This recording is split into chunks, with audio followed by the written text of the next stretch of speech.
Hello friends, welcome to my channel Neha's lifestyle. তো আজকে সকালবেলায় ঘুম থেকে উঠে তাড়াতাড়ি করে স্নান করে নতুন জামা কাপড় পরে রেডি হয়ে গেছি।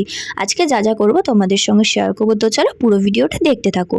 আজকের দিনটা হলো খুবই স্পেশাল, কারণ আজকে হচ্ছে রামনবমী। সেই জন্য আমি আজকে যাব পুজো দিতে। না দূরে কোথাও না, ব্যারাকপুর স্টেশনে এসেছি। কারণ তোমরা যারা যারা ব্যারাকপুরে থাকো তোমরা তো সবাই জানো যে এখানে বজরংবলী মন্দিরে কত সুন্দরভাবে সাজানো হয় এবং কত সুন্দরভাবে পুজোও হয়। আর এখানে দেখো কত ভিড়, তাই দেরি না করে প্রথমে বাটা কিনেই চলে আসলাম লাইনে। আর এখানে দেখো কত লাইন পড়েছে। আর স্বাভাবিক কথা, আজকে যেহেতু একটা স্পেশাল দিন। আর এখানে দেখো ঠাকুরের এখানে পুজো দেখানো হচ্ছে টিভিতে, কারণ ওখানে ছিল খুবই ভিড়।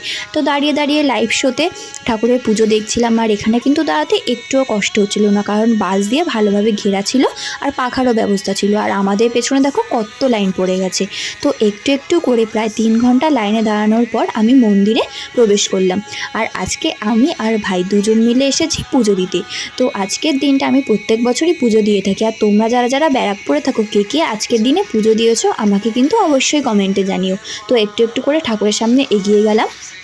আর এবার আমার পালা। ওই দেখো আমি পেছনে দাঁড়িয়ে আছি আর ভাই আমার ক্যামেরাটা ধরে দিয়েছে।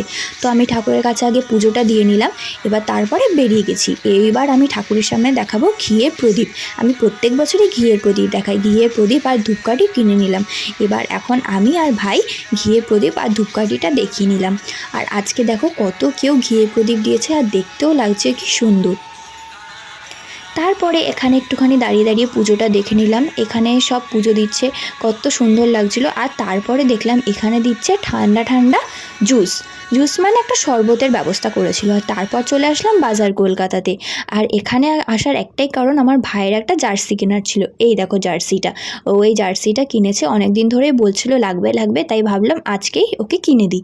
তো তারপরে আমরা চলে আসলাম সাউথ জাংশনে, এটাও হলো ব্যারাকপুর স্টেশনেই।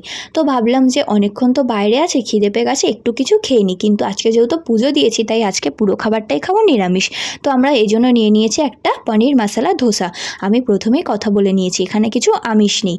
আর দেখো পনিরের পিসগুলোও কিন্তু ছিল বেশ বড় বড়, আর খেতেও ছিল খুব টেস্টি। তো আমার পুজো দেওয়া হয়ে গেছে, খাওয়া দাওয়া হয়ে গেছে, এখন যাবো বাড়িতে। আর আজকের ভিডিওটা এখানেই শেষ করলাম। যদি ভালো লাগে লাইক করে দিও। টাটা।